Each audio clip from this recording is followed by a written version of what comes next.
How do the rich make money? The secret lies in cash flow. Getting Rich Guide greets you. Have you ever wondered how much wealth you can accumulate in your entire life? Have you ever thought about how much money you can earn throughout your lifetime? Try testing your intelligence. Suppose you can only earn 10 billion in your whole life. So, how do you change your destiny and earn more than that? If you can't find the answer, there's only one reason. You don't understand money and you don't understand Buddhism. Today, I will reveal some truths about the capital market. These truths may offend some large corporations and may even affect some countries. Therefore, I will speak tactfully but still clearly enough for everyone to understand. The first thing you need to remember: never think about owning money, because money never truly belongs to you. Money always belongs to your country. What we need to do is find every legal way to put money in our pockets, and then let that money continue to circulate and work for us. As long as you understand that money is not yours, you will be able to change your destiny, and there will never be a limit to your wealth. I believe that those of you who have followed me for a long time have certain understandings about this. Have you noticed that the truly rich really hate holding cash in their hands? For example, today I sell stocks and make a profit. But if that money just sits idle in my hands, I will feel uncomfortable. This may sound like gamblers, but it's not. The rich and gamblers are actually separated by a thin line, the only difference being that gamblers use money to make risky bets, while the rich use money to buy assets that generate passive income. So why don't we like holding cash? Some will say, doesn't a business need cash? No. The most important thing for a business is not cash, but cash flow. Do you know the difference between these two concepts? It's simple. Have you ever heard of dead money? Money that doesn't circulate is dead money. For example, there are parents who work hard their whole lives, saving every penny for their children, but when they pass away, that money is finally used. And at that time, the money that used to be enough to buy a house can now only buy a toilet. It's all due to inflation. If you don't know how to increase the value of money, if you only know how to save, then every day that passes, your money loses a part of its value. Does that sound exaggerated? Take out your wallet and look at the bills in it. Does it have your name on it? No, it has the name of your country on it. So who decides its value? You or your country? I'm telling you, it's not entirely you and not entirely your country. Today, I'm not talking about the superficial economic theories of inflation. I want to reveal the truth behind it. In the past, I once asked a leader in the investment banking field, a true financial shark, and from then on I understood how the rich turn dead money into living money, as well as how this world shears sheep and reaps young rice from ordinary people. I've also said it before. I don't know who this speech will offend, so I advise everyone to press like, because you may not find this video again later. I also want to emphasize that this channel was created to share information on getting rich, becoming entrepreneurs, and wealthy individuals with financial freedom. If you don't want to miss this important information, please subscribe to my channel and turn on notifications. Now, I will immediately share a practical piece of knowledge. In the past, I said that everyone should learn how to use financial leverage to buy more real estate. But some people asked, what if house prices fall? What if I don't have enough money to repay the debt? Let me tell you a story. Although it's very simple, it may help some people break through their mental barriers. There was a bank employee whose son asked him, "Dad, this bank isn't yours, so why are you just an employee but earn so much money?" The father said, "Go to the refrigerator and take out a piece of meat." The son obediently did so. Then the father told him again, "Now put that piece of meat back in the refrigerator." The son felt uncomfortable but still followed his father's instructions. The son then said, "Dad, are you kidding me? Or did I accidentally say something that offended you?" The father smiled and said, "No, Dad is just giving you the answer." The son angrily replied, "You just told me to run back and forth." The father laughed. "Then look at what's sticking to your hand." The son suddenly woke up. "I don't know if everyone understands, but why do the rich always borrow money? It's precisely to keep the cash flow always passing through their hands. Understand? As long as money continuously circulates in our hands, we will always have profits. But don't misunderstand. I'm not teaching everyone to embezzle or do anything illegal. The important thing I want to say here is that we need the right to use money, not the right to own it. Does everyone know who the companies behind games like Arena of Valor and Honor of Kings are? If your answer is game companies, then I want to ask further, do those companies really make money from games? Do you have to pay to play these games? No, they are completely free to download, right? So how do those companies make money? If I told you that these companies are actually financial companies, would you believe it? Let's clarify one thing. Can a business create money on its own? According to the law, it cannot. But think carefully about what money actually is. Right from the first lesson today, we said that money has two main functions. One is a medium of exchange, meaning I have a seashell, I can exchange it for a cow. Two is a measure of value. If a cow is worth 1 seashell and a pig is worth 10 seashells, then the seashell is the unit of measurement of value. So remember carefully, as long as two conditions are met, something can become currency. Now think about your own company. Can a business create money? Look at the real world. Do we ever use cash to exchange for another form of money? That's online game currency. In the game, you can use this money to buy costumes, participate in lucky draws, right? So, how do you get this kind of money in the game? There are two ways. 1. Use real money to buy. 2. Log in daily or play enough time to be rewarded. So I ask you, can this kind of money be used to buy things in the real world? To put it simply, can they be exchanged for real money? Do we have a way to exchange between in-game money and real money? Yes, we do. If so, you will realize that in-game money and real-world money can be exchanged for each other. Not only that, in-game money can also be used to buy goods. Think about bank cards and credit cards. Has the bank ever given you reward points for using your card? Are these reward points actually money? At the end of the year, can you use those points to redeem gifts? If you have enough, can you redeem an apartment? Legally, this is entirely possible. So what's the problem? If a company can create its own type of money, in whatever form it exists, as long as there is a community that believes in it and uses it for exchange, then is that money? Yes, and this has existed. Smart people have realized it a long time ago. That is Bitcoin. Bitcoin succeeded according to the same principle that internet businesses developed. It depends on one single factor: the number of people who trust it. The more people trust it, the higher its value. In this era, if you are an entrepreneur who doesn't even have 5,000 followers, how can you build a company? In this era, we should no longer consider customers merely as customers, but must see them as fans. Look at Apple, Xiaomi, Tesla, or Louis Vuitton. These brands don't call their customers customers, but call them fans. We have my fans, Apple fans, right? So how does this relate to you? Now, do you understand what model trading platforms are operating under?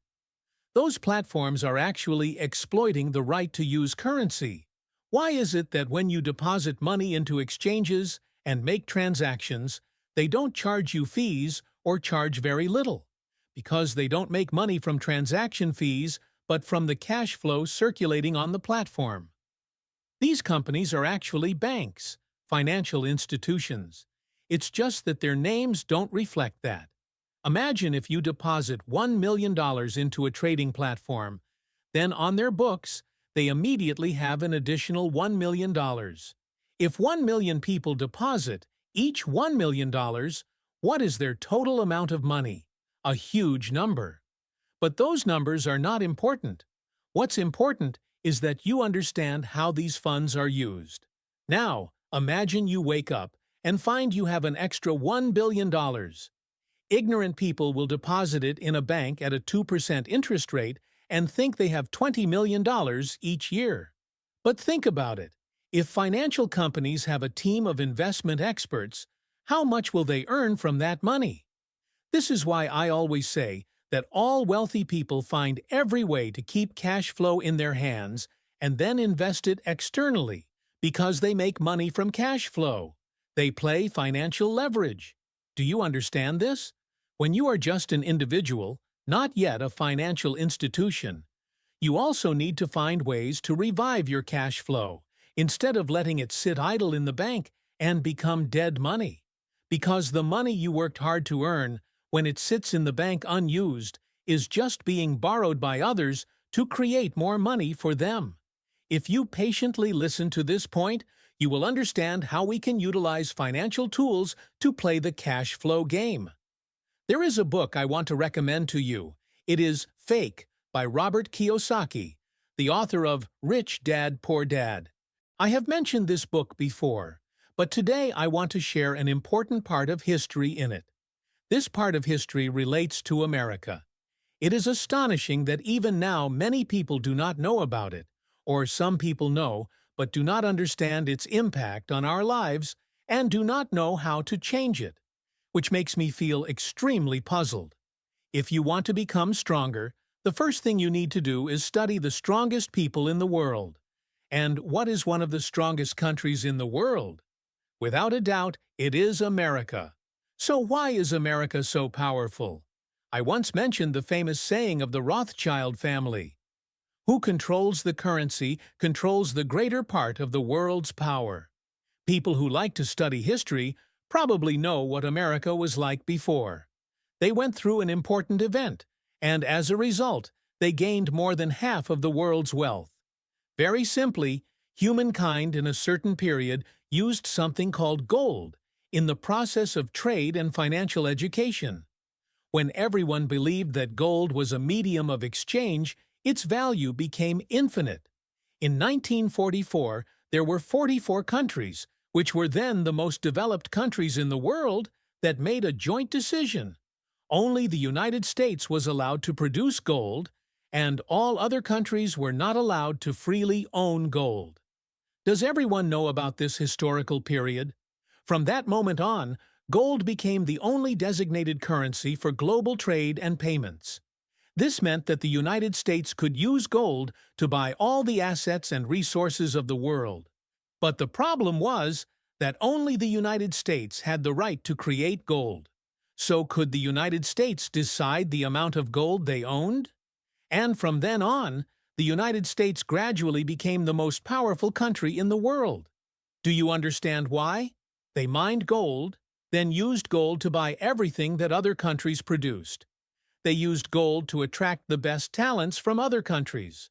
They used gold to buy the most advanced technology in the world. Because globally, gold was the only designated currency for trade and payments, and only the United States had control over gold, so they became the hegemon. Therefore, if you want to succeed, you must learn about economics, about capitalism. But the story doesn't stop there. This is not the most powerful thing yet. Have you ever wondered why the US dollar is called the dollar? Initially, Americans felt that trading in gold was too cumbersome and too heavy, so they decided to turn gold into paper, naming it the US dollar, and other countries agreed to that. From the moment the US dollar became the sole international payment currency, everything changed completely. So, who issues the US dollar? It is the US Federal Reserve. Then, President Nixon announced the abolition of the gold standard. What does this mean? It means that from that moment on, the amount of US dollars printed was entirely decided by the US. They could print as much as they wanted. Gold was no longer the standard for converting dollars, and the value of the dollar only relied on the credibility and economic strength of the US. But there is a problem. If the amount of gold in the world is too much, it will depreciate. So, what to do? The U.S. has two ways to control gold. 1. Mine gold from their own mines. 2. Borrow gold from other countries. If other countries do not lend them gold, they will mine more gold from their own mines, increasing the amount of gold on the market and causing the gold of other countries to depreciate. Few people know that the U.S. has now printed tens of trillions of dollars, and this number is still increasing every second. So, when I say you should borrow money to buy a house, some people ask me, what if house prices fall? What if I can't repay the loan? What if I go bankrupt? But I just want to ask in return, what if your money keeps depreciating? What if the U.S. can't repay its debt? Do you want to hold cash, or do you want to hold assets like housing and gold? Everyone knows that the U.S. is heavily indebted, but why don't they collapse like ordinary businesses? Because they have power. Currently, everyone is talking a lot about the metaverse, the virtual world. In the future, it is very likely that we will enter a completely virtual world. And I believe that this can become a reality. Before online games existed, did anyone think that we could fight each other in a virtual world? Did anyone think that we could sit in front of a computer screen, connect to the internet, form teams, and hunt monsters together? In the past, everyone thought this was impossible. But what about now? Now, with just a phone, we can chat with each other through messaging apps and social networks. So in the future, isn't creating a virtual world not too far-fetched? Actually, when I was little, I used to imagine this. Perhaps because I watched some cartoon. I used to imagine that our real world, although it doesn't have Pikachu or Mewtwo, but if we were in a virtual world, could we participate in magical Pokemon battles? But anyway, I'm getting a bit off topic. What I want to say is that online games have their own currency. So in the future, what kind of currency will the virtual world use? Will it still be the US dollar? If not the US dollar, then what will happen to the United States? Everyone can leave a comment and let me know your thoughts. Whatever your answer, one thing is certain. The amount of cash in the world will continue to increase, and that means cash will continue to depreciate. Not to mention, we are now entering the era of the Internet of Things, along with artificial intelligence and the metaverse. This opens up a series of industries that can form, similar to every economic and technological revolution. If you don't grasp this trend, you will become outdated. Don't think that these things are too far away from you. Look at the recent pandemic. It forced many industries to switch from traditional business models to online ones. This can be seen as a stepping stone to help people adapt gradually instead of letting a technological revolution happen suddenly. Think about the story of Jack Ma. After he created Taobao and Alibaba, what happened to traditional businesses in the country? Many commercial enterprises and retail stores were almost eliminated overnight. Consumers now tend to go to stores just to try on clothes, then buy online at a cheaper price. This is how a technological revolution takes place. Whether ethical or not, it is still a step forward for society.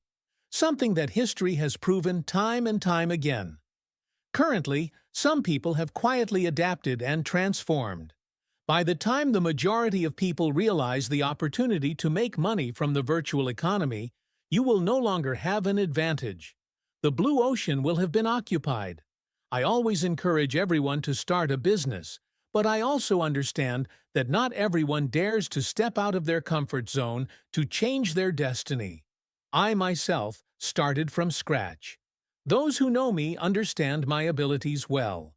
What I share, what I teach, are all practical experiences that I have gone through. There is no luck and no far-fetched theories. All are lessons I have learned after many years of struggling in the business world. I believe that starting a business is like physics. It is a science with its own rules and can be learned and replicated. As long as there is a clear system and framework, you can completely apply it to your real-world situation. And now, I will share with you the most important part of this content. I will be frank with you. How to turn dead money into living money through finance. This is another aspect of money called intangible assets. Land is a type of intangible asset. Some people will argue, that's not right. Land is a tangible asset because everyone can see it. But I will reveal a secret to you. On the financial statements, land should be listed as an intangible asset. Why? Those who have followed me long enough probably already know the answer. Because what you are actually buying is the land use right. And what is a right? It is an intangible asset. Understood?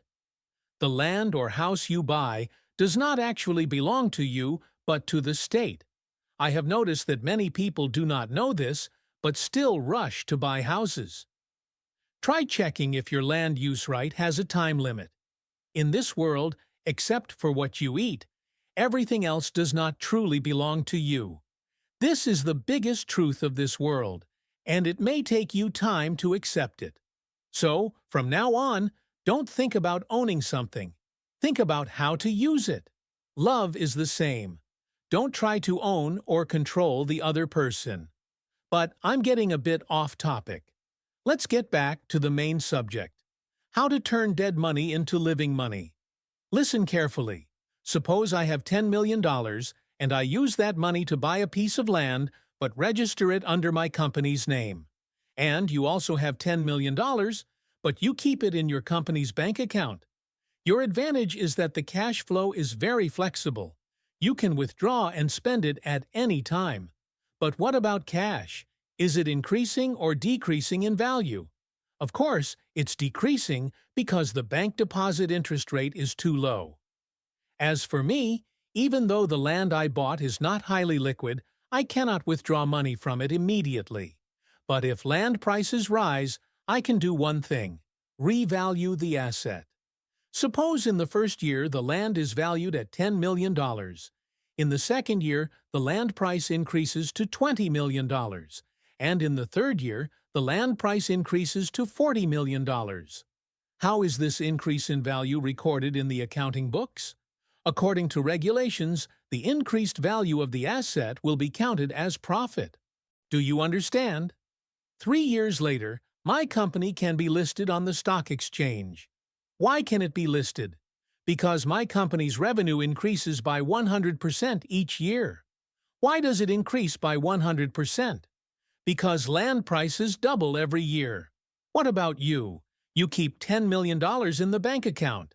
After 3 years, it's still $10 million. That's dead money. Some people will ask, doesn't the financial market care about a company's real money? No. In the capital market, the only thing they care about is the financial report. When money becomes an asset, its value completely changes.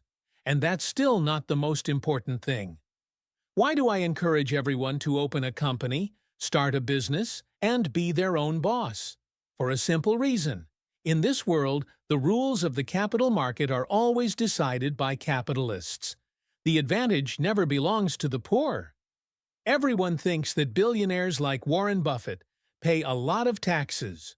The more they earn, the more they pay, right?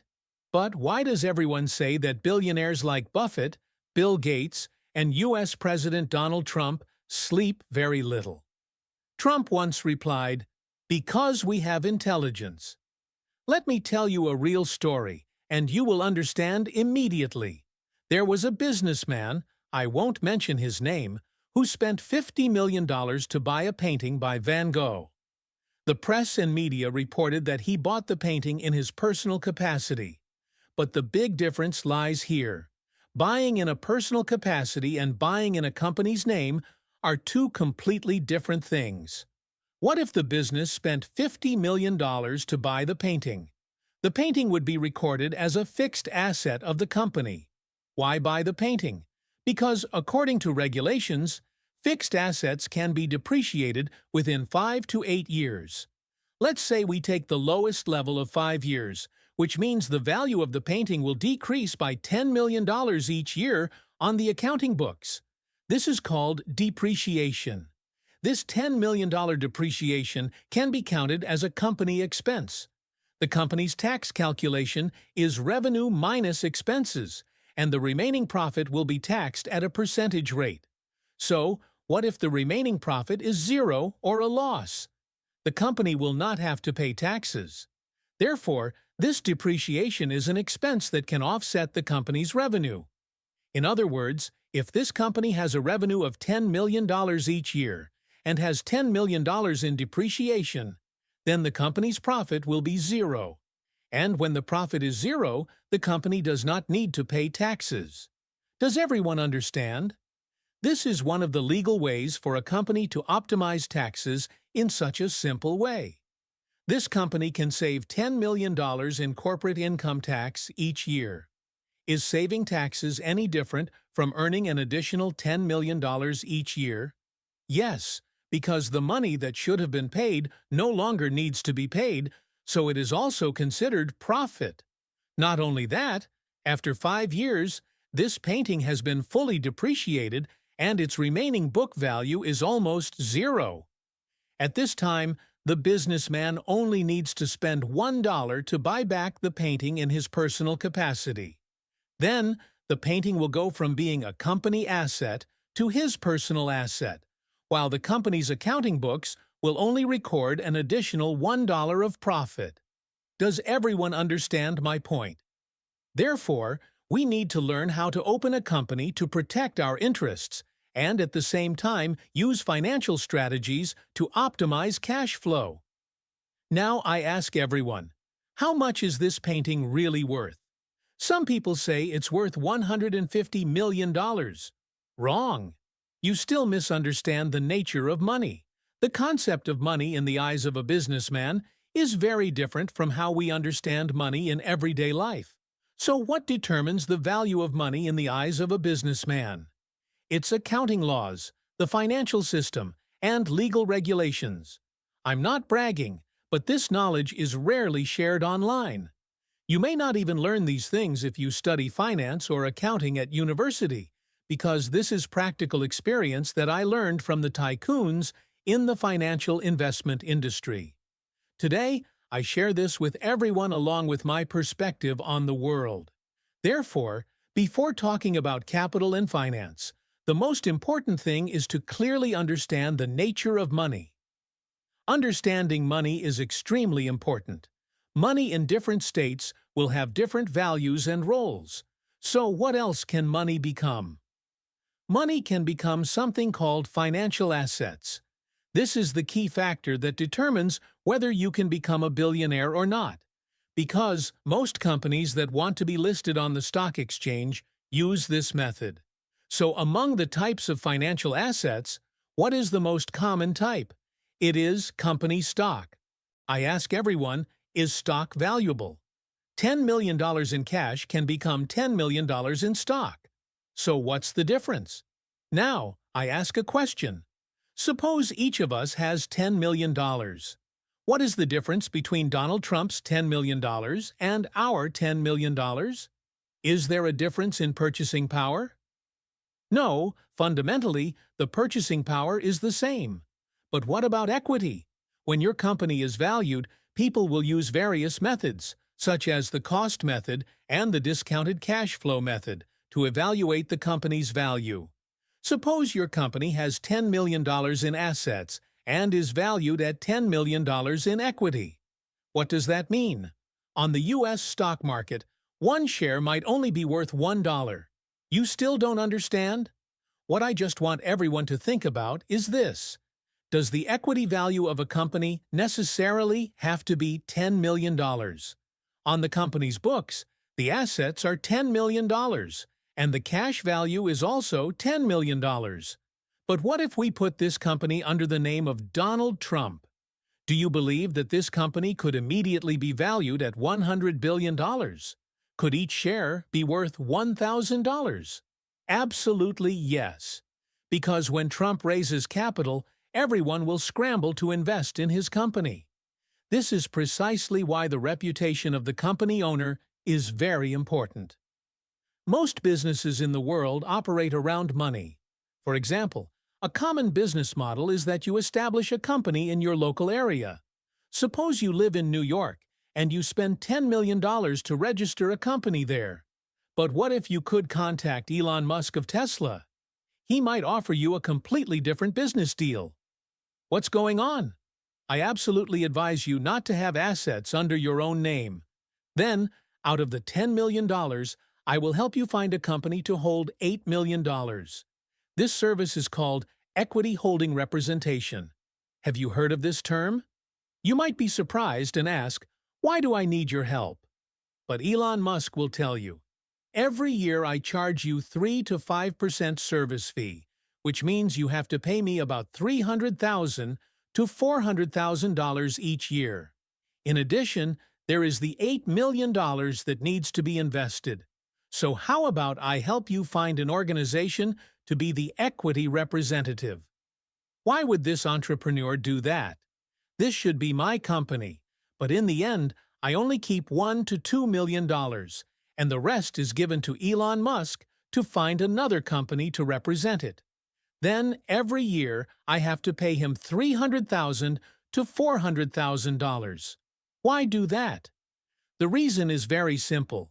If this representative company is named Apple, then your company's equity structure will become Apple owning 80% and you retaining 10%. But does everyone know that in reality, Apple doesn't care at all about managing this company? So why would you do that? Do you know how many incentives you would receive if Apple's name was on your company in a bustling city like New York? If a reputable company invests in your business, wouldn't others compete to invest in it? Of course they would, because when they invest in your company, they can boast to others, "I'm partnering with Apple." Do you understand now? So never think that the value of money is fixed. When you convert money into equity, its value will change. All the above examples are just hypotheticals, but if you still don't understand anything after watching this video, it's okay.